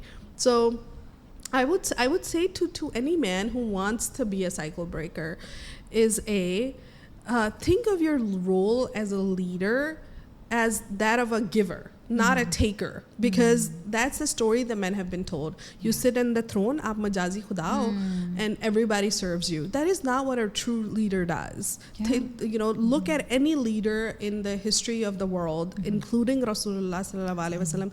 Leaders are givers. They give, they serve, right? And so by virtue of that giving, that unconditional giving, you get back love and respect. And there's no match for that love and respect you get when you're genuinely giving. So that's number one, is reframe your role as a giver and not like, mere bacche meri respect nahi kar rahe, meri biwi meri respect nahi kar rahi. And secondly, don't pigeonhole your role as a provider. A lot of men complain that women are gold diggers, women just want money, they're after, har waqt paise maang rahi hai. That's because you have pigeonholed your own role to that of a provider and an ATM. If you act like an ATM, then you're going to be treated like an ATM because that's all you're good for, At this point, I mean, I jokingly say that, if somebody's a gold digger, it makes sense because at least they'll be getting gold. Because a lot of women feel like they're not getting anything from marriage at this point, so don't pigeonhole your own role as a provider. You're more than that.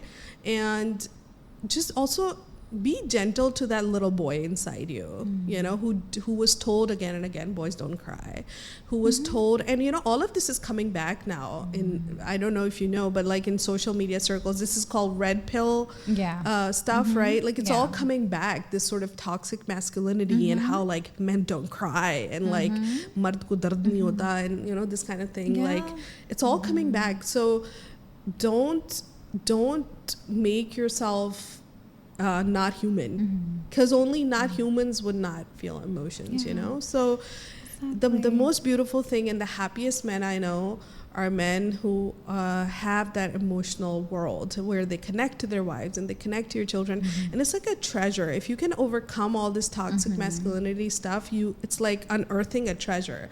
And that's what my husband says to me, who was arguably one of the most emotionally unavailable humans on earth, to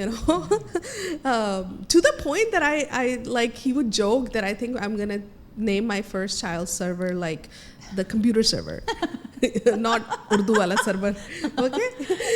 Like that was his running joke, because he saw himself as a computer, so his child should be server. I don't know.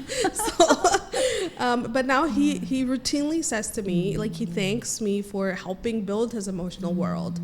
And he says that, like, yes, I wish that men could know what it feels like to feel this true connection with another human being, because honestly, I never felt this before in my entire life. I didn't know what it is. So a lot of times us women are trying to sell something to men that men have never tasted. It's like trying to sell ice cream to someone who's never had ice cream. It's cold, it's frozen milk, like nothing you say about it sounds appetizing, right? So I hope, inshallah, that both men and women watching this can have like a new perspective on how to view these problems, Yes.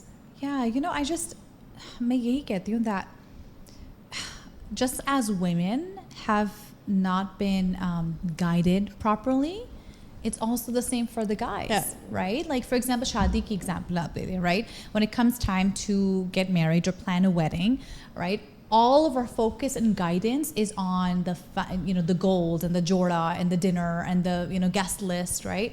Or whatever gifts to give to your fiance, whatever, right?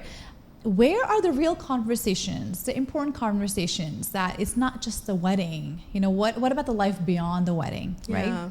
Yeah. And then it's almost like, everything is as it comes, right? So as, for example, something comes up with the in-laws, you got to deal with it in the moment without any tools, right? Without having any knowledge of it. It's just, it is definitely frustrating. I see why. I mean, what you're saying is, Fatima, that when you see a couple getting married, you can just tell that the man has a completely different vision of what I'm getting myself into, and a woman has a completely different vision of what she is getting herself into, right? Women view marriage as this warm and cuddly relationship where someone's going to take care of me and we can have, these deep conversations. And, I mean, we're doing stereotypes, but this is majority of women. Of course, there are some women that don't care about any of this. That's fine. And there's some men who feel the same way. But for a vast majority of women, they view marriage as a relationship where they're going to be protected and safeguarded and seen and heard, where someone's going to take care of them. And they're not wrong to have this image. That is what marriage is supposed to be. But for men, a lot of men, marriage is like, I'm going to have someone who's going to take care of my house, who's going to take care of my parents, who's going to sort out my life. And a lot of times people say this to men, tumhari biwi aayegi, wo sab theek kar degi, right? So a lot of men view marriage as someone's going to come in and fix my life and organize it for me.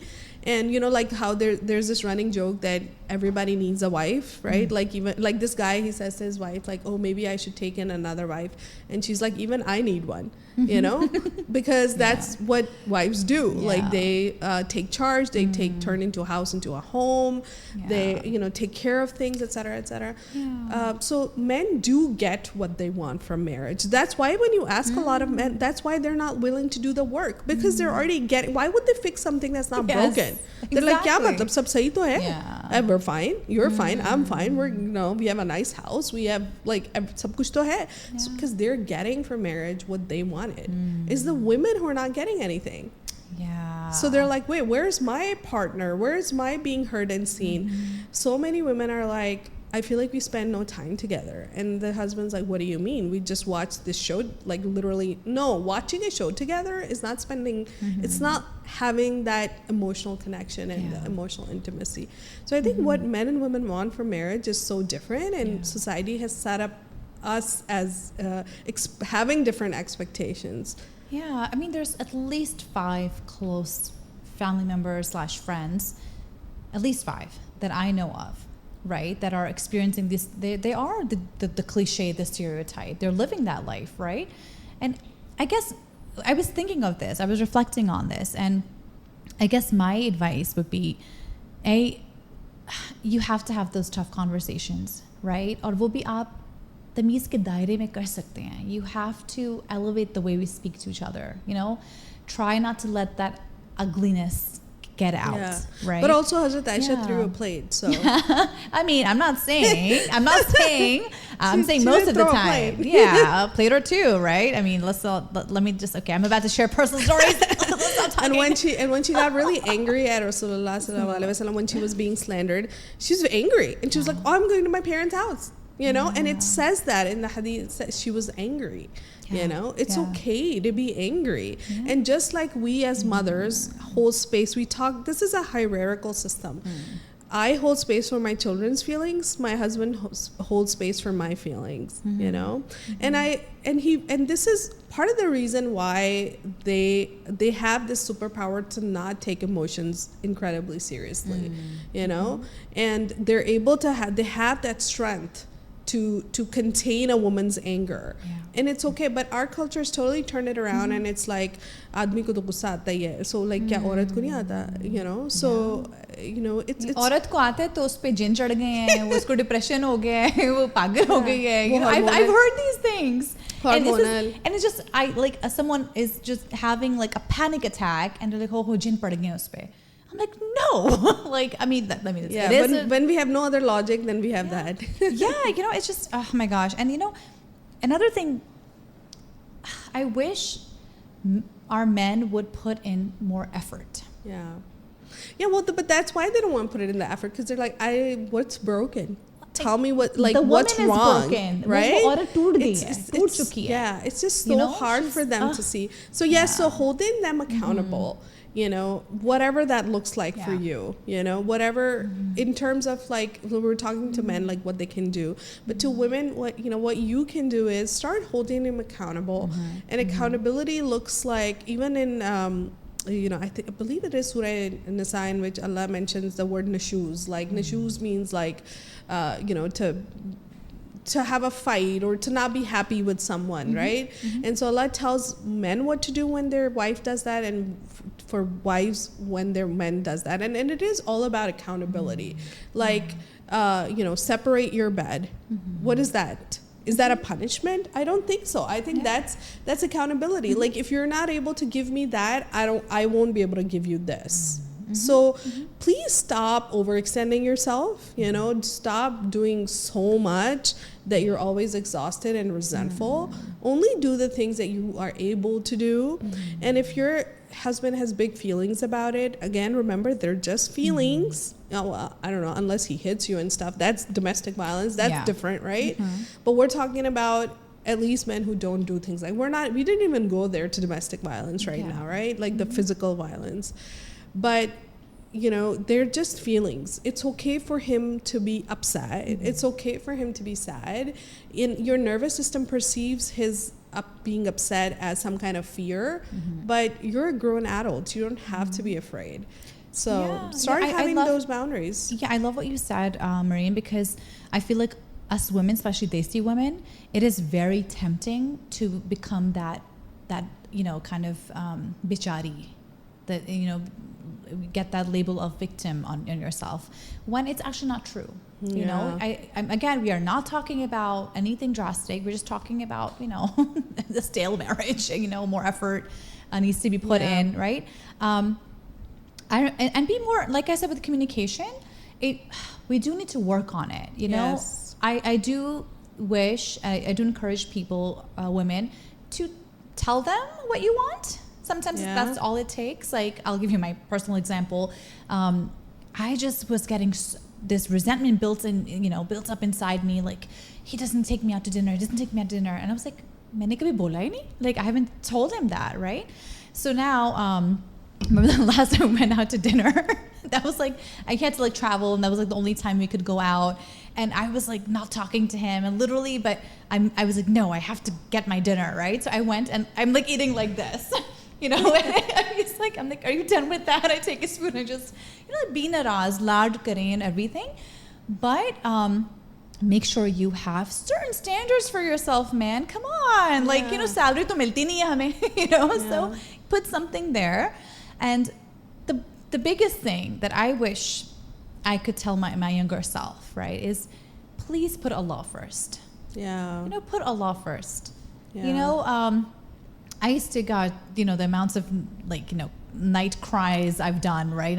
I've spent so many nights crying, expecting things from not just him, from any person, right? Whether it's the mother-in-law or the husband or a friend, right? I wish I had spent just 5 minutes of those nights just talking to Allah, right? Because that is where our real attachment, that is everlasting attachment, right? Yeah. So what I think what you're saying is that, because I feel like it can go the other way, right? So putting Allah first means that you're like who you are as a person is the most important thing. Like putting Allah first is in many ways putting yourself first. Yes. Actually, it's like my ibadah is important, my alone time is important, and that's a really great place to start. Is like, be like, what, I'm gonna offer salah in complete peace. I'm not gonna have 2 children hanging off of me. I'm gonna, and it's sometimes really, every woman starting in a different place. There are some women who are like, I can't even pray and I can't even go to the toilet. If you have another human in the house and that human's your husband, I tell women, it's gonna be okay when you leave your children with them. When you come back, they're gonna be alive, children are gonna be alive, everything's gonna be okay. And they're like, no, but he would have forgotten to change their diaper. And I'm like, and that's okay. Because if you were there, you would still be changing the diaper. Now you change it after you come back, but now you're refueled. Right? So I love what you're saying, because it's such a great reminder. Because remember, Allah doesn't need us, right? Yeah. He doesn't need that ibadah. He doesn't need that salah. He doesn't need that alone time. We need it. Yeah. And the reason I mentioned this is because today I listened to a new series by Dr. Rania Awad. And her first episode is about knowing yourself through knowing Allah, through knowing your Lord. I love that. Right? So awesome series. You just, I think, came out today. I will link that as well.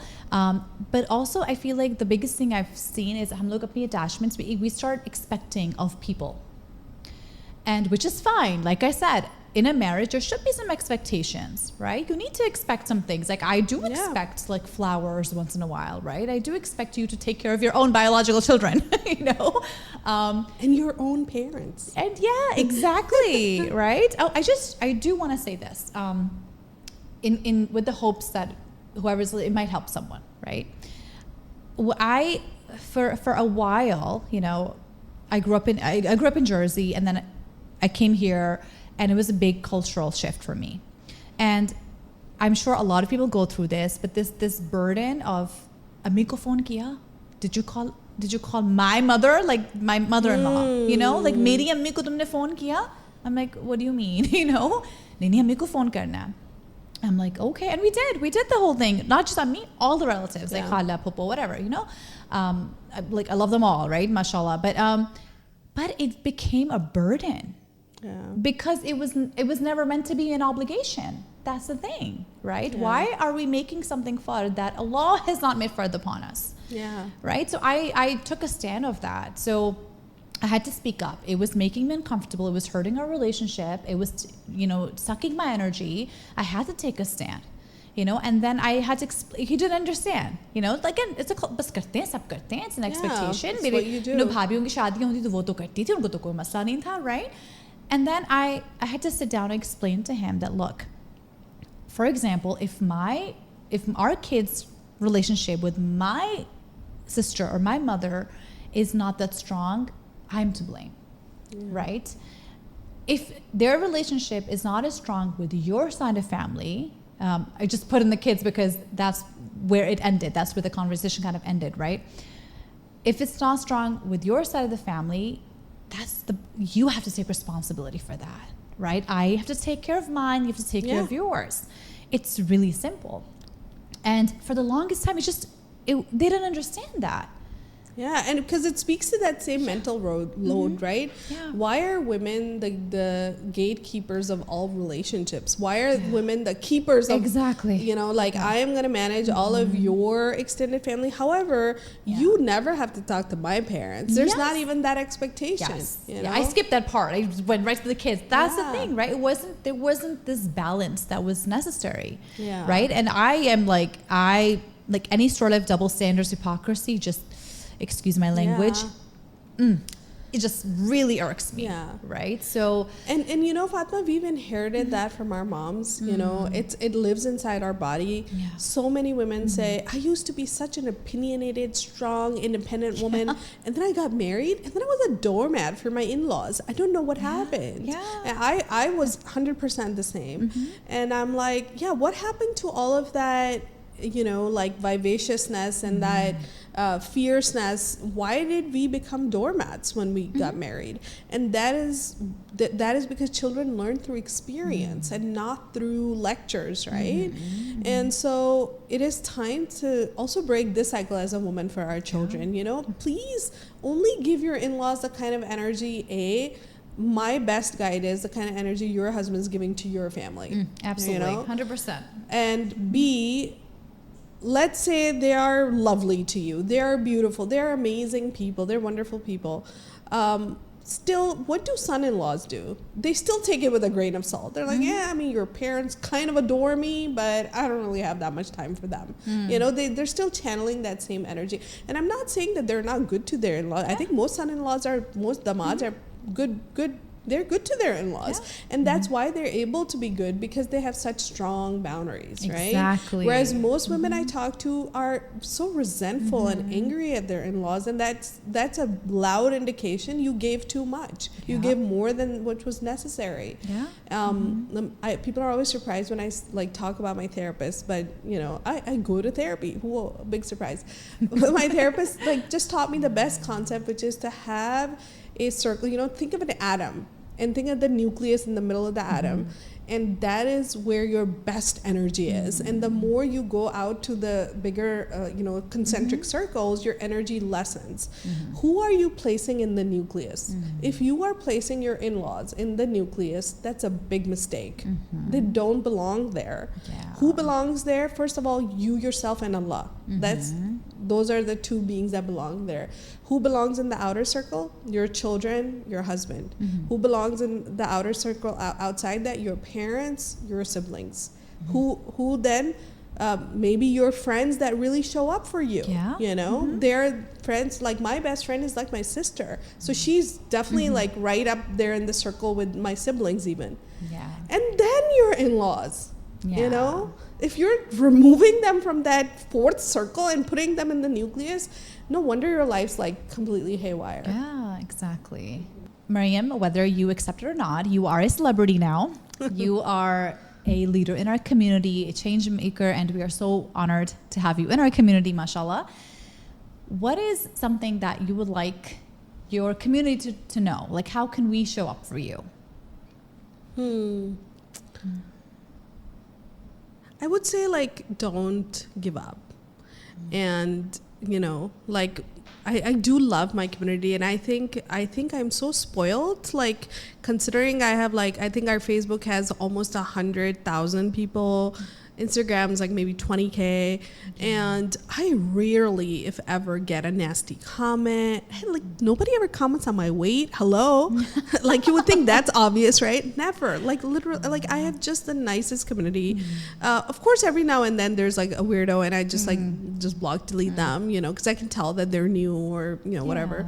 But yeah, I really need from my community is to keep showing up and not give up, because all of this is jihad. Like, honestly, like, to make your marriage beautiful, to be a good parent, to be a safe parent, to be a buri aurat, right? Like, a lot of the concepts we talk about are buri aurat, like, how dare you have boundaries? How dare you, like, not be super duper nice? Like, keep showing up. Don't give up. And I'm saying buri aurat, but also, like, I will say, like, what would be the male equivalent of that would be like kamzor admi, right?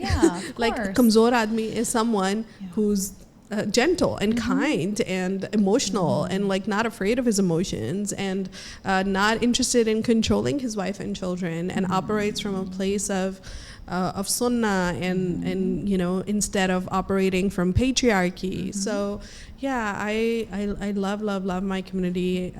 I do need to have some online boundaries, which is because our community is so big. So I always say, like, for individual situations, like, please don't DM me.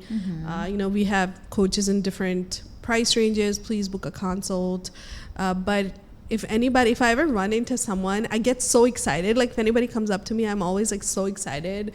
I am a hugger, so just FYI, and selfies. So I love my community. I really do. And I'm so grateful for them. And I'm so grateful to have this opportunity to have this chat. Yeah, no, mashallah. We just, oh my gosh. Y'all better not lose this privilege that is Maryam Munir, okay? I'm just looking forward to everything that is going to happen, inshallah. I'm super excited. There's lots of things coming up in the community, like community events and workshops and, courses, etc. So please, again, like Maryam said, show up. That's why we do these things, right? Okay, super fun, rapid round, just like one-word answers or phrases, okay? Let's see how many we can get through. And then we'll wrap up. Okay, so a sunnah practice that has transformed your parenting. And you don't have to, like, go into explanation, but just something that comes to mind.